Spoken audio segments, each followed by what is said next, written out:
પ્રમુખ નથી મારા ભાઈ, હું 2 ટર્મથી પ્રમુખ છું. હું 2 ટર્મ યુવા મોરચાનો પ્રમુખ રહ્યો, 2 ટર્મ જિલ્લા ભાજપનો પ્રમુખ રહ્યો. કોરોનાના કારણે 2 વર્ષ સંગઠન મોડું આવ્યું અને પાર્ટીના બંધારણમાં હંમેશા 2 ટર્મ પ્રમુખ રહેવાની જોગવાઈ છે અને પાર્ટીએ બનાવ્યો છે. હવે 1 મહિના જેટલો સદસ્યતા અભિયાનનો કાર્યક્રમ પૂર્ણ થાય ત્યારે પાર્ટી બધા જિલ્લામાં નવા નિર્ણયો લેશે. કોઈ કહું તો છું, વિસાવદર વિધાનસભા 30,000 મતથી આવનારા દિવસોમાં ચૂંટણી આવશે એટલે 30 થી 35,000 મતથી ભારતીય જનતા પાર્ટીના નિશાન વાળો કોઈ પણ ઉમેદવારને પાર્ટી ટિકિટ આપશે તો વિસાવદર વિધાનસભા જીતશું ને જીતશું. અમારે એમનો વિશ્વાસ સંપાદિત કરેલ રાખેલ છે. અમારે કોઈ બીજા ત્રીજા વ્યક્તિઓનો વિશ્વાસ સંપાદન કરવાની જિંદગીમાં જરૂર નથી. એક જિલ્લા ભારતીય જનતા પાર્ટીના અધ્યક્ષ તરીકે દરેક ચૂંટણીઓમાં નાની મોટી રજૂઆતો મળતી હોય છે. તમામ કાર્યવાહી છે એ પ્રદેશ કક્ષાએથી થતી હોય છે. યાર્ડની ભરતીમાં 20 લાખ ઉમેદવાર દ્વારા લેવામાં આવ્યો છે, આવો આક્ષેપ. હવે એ બહુ મોટી ઉંમરના છે, બધી પ્રક્રિયા લીગલી જ થઈ છે. એવું અત્યાર સુધીમાં મારી નજરે નથી, છતાં પણ કોર્પોરેશનના અમે સામેથી કહેશું કે અમારું કાર્યાલય જોઈ જાઓ, આમાં કઈ ઇલીગલ કે કઈ તમને દેખાતું હશે તો ગુજરાત સરકારનો મંજૂરી આવેલ છે. મંજૂરી લીધી હોય ત્યારે એમાં નિયમ હોય ને કે શહેરની અંદર આવતું હોય, ગ્રામ્યમાં આવતું હોય અને 24 મીટર છોડવાનું હોય, 40 મીટર છોડવાનું હોય, તો એમાં અમે કાર્યાલય છે નિયમ પ્રમાણે બનાવેલ છે. છતાં પણ કોર્પોરેશન દ્વારા અમને આમાં કોઈ ઓલું હશે તો અમે ઇમ્પેક્ટ ફી કાયદો અત્યારે છે, દરેક બિલ્ડિંગ રેગ્યુલરાઇઝ થઈ છે.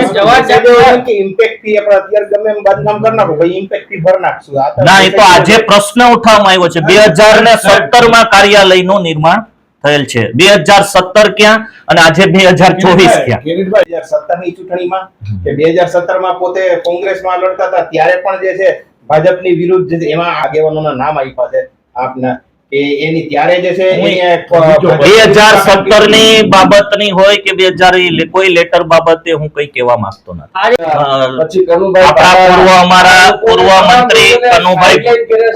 પૂર્વ મંત્રી કનુભાઈ ભાલારા, અમારા પૂર્વ જિલ્લા ભાજપના અધ્યક્ષ આદરણીય મુરબ્બી વડીલ શ્રી ઠાકરસિંહભાઈ જાવિયા હોય કે અમારા સિનિયર આગેવાન માધા બાપા હોય, એ બધા અમારા વડીલ છે. ઠાકરસિંહભાઈના દીકરાની હોવ એ જિલ્લા પંચાયતમાં સિંચાઈ સમિતિના ચેરમેન છે. માધા બાપા બોરીચાના દીકરા જયરાજભાઈ, એ પણ અમે એને જિલ્લા પંચાયતમાં કોપ સભ્ય તરીકે લીધા છે. અને કનુભાઈ તો વર્ષોથી હું એમને પિતા તુલ્ય માનું છું. કનુભાઈએ વ્યક્તિગત આક્ષેપ કરેલ નથી.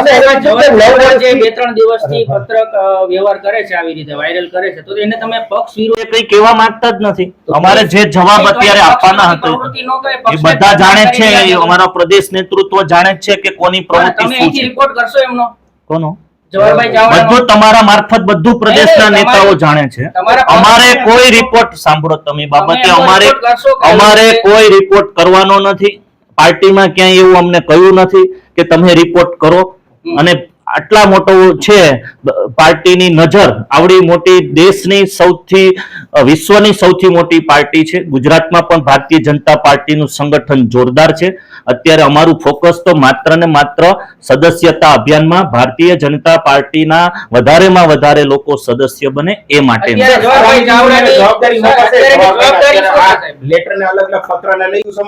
એ પાર્ટી નક્કી કરશે. જવાબદારી શું જિલ્લામાં? વ્યક્તિગત આક્ષેપો કર્યા, પાર્ટી ક્યાં જવાબ? સેના વ્યક્તિગત આક્ષેપ? આપની ઉપર આક્ષેપો કર્યા ને જવાહરભાઈ. અમે તો ભારતીય જનતા પાર્ટીનું વર્ષોથી કામ કરીએ છીએ ને અમારા પ્રદેશ નેતૃત્વ જાણે છે. અમારે એમનો વિશ્વાસ સંપાદિત કરેલ રાખેલ છે. અમારે કોઈ બીજા ત્રીજા વ્યક્તિઓનો વિશ્વાસ સંપાદન કરવાની જિંદગીમાં જરૂર નથી. આ પ્રકારે આક્ષેપો થાય, ડિસિપ્લિનરી એક્શન પાર્ટીમાંથી જો નહીં લેવાય તો પાર્ટીમાં વધુ આ પ્રકારની ડિસિપ્લિનરી એક્ટિવિટી વધશે. એ નક્કી કરશે બધા. એક મહત્વની હતી છે, આપ ચેરમેન પણ છો. માણાવદરના ધારાસભ્યએ, મારા જ્યાં સુધી પ્રાથમિક માહિતી છે, અત્યારના વર્તમાન ધારાસભ્યએ કૃષિ મંત્રી અને સહકાર મંત્રીને આ બાબતે પત્ર લખેલ છે અને એમના મત વિસ્તારમાં આવે છે. અને પોતે પણ માર્કેટિંગ યાર્ડ ચાલુ થાય, બેંકના ચેરમેન, બેંકનો 1 પણ રૂપિયો, જુનાગઢ જિલ્લા સહકારી બેંકનો 1 પણ રૂપિયો માર્કેટિંગ યાર્ડમાં નથી માણાવદર નહીં, ખેડૂના પૈસા છે, અંતે તો ખેડૂના છે, કોઈ વ્યક્તિગત તો કોઈ નહીં. નથી. જુનાગઢ જિલ્લા સહકારી બેંકે માણાવદર માર્કેટિંગ યાર્ડને રકમ નથી આપેલી કોઈ. પછી યાર્ડો તો આક્ષેપ ક્યાં છે કે તમે ટર્મથી પ્રમુખ નથી મારા ભાઈ, હું 2 ટર્મથી પ્રમુખ છું. હું 2 ટર્મ યુવા મોરચાનો પ્રમુખ રહ્યો, 2 ટર્મ જિલ્લા ભાજપનો પ્રમુખ રહ્યો. કોરોનાના કારણે 2 વર્ષ સંગઠન મોડું આવ્યું અને પાર્ટીના બંધારણમાં હંમેશા 2 ટર્મ પ્રમુખ રહેવાની જોગવાઈ છે.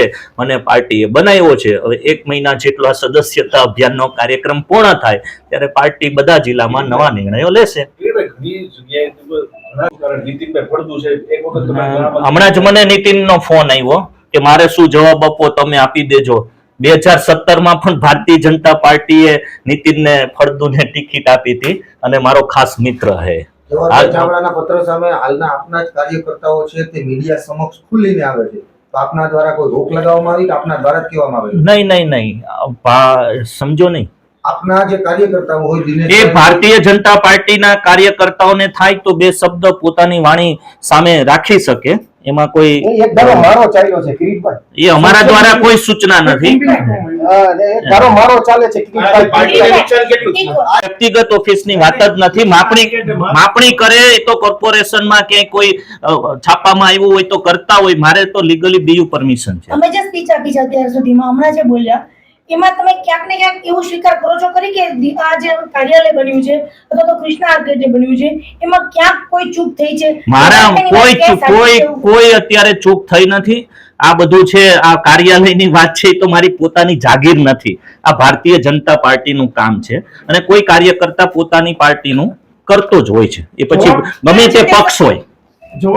ભાજપ એવડી મોટી પાર્ટી છે, દરેક જગ્યાએ નાના મોટા હોય, કોઈને મન થયું હોય તો બહાર આવે ને કોઈને એમ થાય કે હમણાં હરખું થઈ જાય એટલે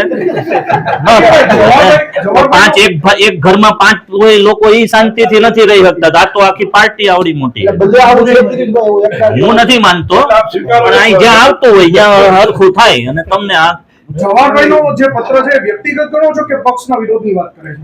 હું એમના પત્ર વિશે કોઈ કોમેન્ટ કરવા જ નથી માંગતો. હું 2 મુદ્દા માટે મેં તમને જે ચોખવટ કરવી તે પ્રદેશમાંથી કે કઈ આમાં કોઈ કોમેન્ટ કરવાની નથી. ના એવી કોઈ સૂચના નથી. અને હું કોઈ એવી બાબતમાં ટાઈમ પણ અમારે જે કામ કરવાનું છે અત્યારે ઘણું બધું રાત દિવસ કામ કરી શકીએ એટલું અમારી પાસે કામ છે. જ્યારે ઇશ્યુ આવ્યો ત્યારે તમે કીધું કે અમને પ્રદેશમાંથી ના પાડી છે, આજે પ્રેસ બોલાવી. ના એ તો આજે તો મેં આટલા માટે કે ભારતીય જનતા પાર્ટીના આ કાર્યાલયનો જે વિષય છે એટલે ક્યાંય સવારે એવું ન થાય કે આ કાર્યાલય કિરીટ પટેલના બાપાની પ્રોપર્ટી છે, આ અમારા પાર્ટીની પ્રોપર્ટી. એવું આપ માનો છો કે જવાહરભાઈ દ્વારા જે અત્યારે આપની વિરુદ્ધમાં અથવા તો આવા પત્ર લખાણના કારણે જુનાગઢમાં ભાજપની છબી ખરડાણી? કોઈ છબી નથી ખરડાણી. કહું તો છું અત્યારે જુનાગઢ જિલ્લામાં 4 વિધાનસભા છે, 1,80,000 જેટલા પ્રાથમિક સભ્યો બન્યા છે. આના આધારે વોટ રેશિયો ગણો તો કાલે ચૂંટણી થાય તો 5 વિધાનસભા ભાજપની આવશે. તો જવાહરભાઈ ઉપર પ્રદેશ દ્વારા કોઈ પણ કાર્યવાહી એ હવે કરશે, પ્રદેશ કરશે. હવે પ્રદેશની વાત તો હું ના કરી શકું. જવાહરભાઈ ચાવડા દ્વારા જેઠાભાઈ પાનેરા, ટીનુભાઈ ફળદુ, દિનેશભાઈ ખટારિયા તમામે જે પક્ષ વિરોધી પ્રવૃત્તિ ગણી એનો જવાબ નિલેશભાઈ ધુલેસિયાએ આપી દીધેલ છે. કિરીટભાઈ, તમારી વિરુદ્ધ આ કનુભાઈને એને લોકોએ શું મેં કીધું તો ખરું, કનુભાઈ છે ફરિયાદ કરી? એને એવું કીધું હશે. હવે ફરિયાદ શું કરી હોય મને ખબર નથી, પણ કનુભાઈ તો મારા પિતા સમાન છે અને અમારા વર્ષોથી ભાજપના આગેવાન છે. દરેક મિટિંગમાં હમણાં થોડા દિવસોથી હવે ઉંમરના લીધે ઓછા આવે છે, બાકી તો દરેક કાર્યક્રમમાં આવતા જ હોય છે અને થતું જ હોય છે. આવનારા કનુભાઈ સમયમાં વાળા જે બિલખામાંથી અનુભાઈ વાળા અને વિસાવદરમાંથી જે કનુભાઈ વાળા એને જે નિવેદન આવ્યા ખુલીને સામે આવ્યા તો એને લીધે આગામી ખુલીને વિધાનસભામાં વ્યક્તિગત કનુભાઈ કોઈની સામે નથી આવ્યા. કનુભાઈ એવું જ કીધું છે કે એક વ્યક્તિને એક પદ આપો જેથી બધા કાર્યકર્તાઓ એને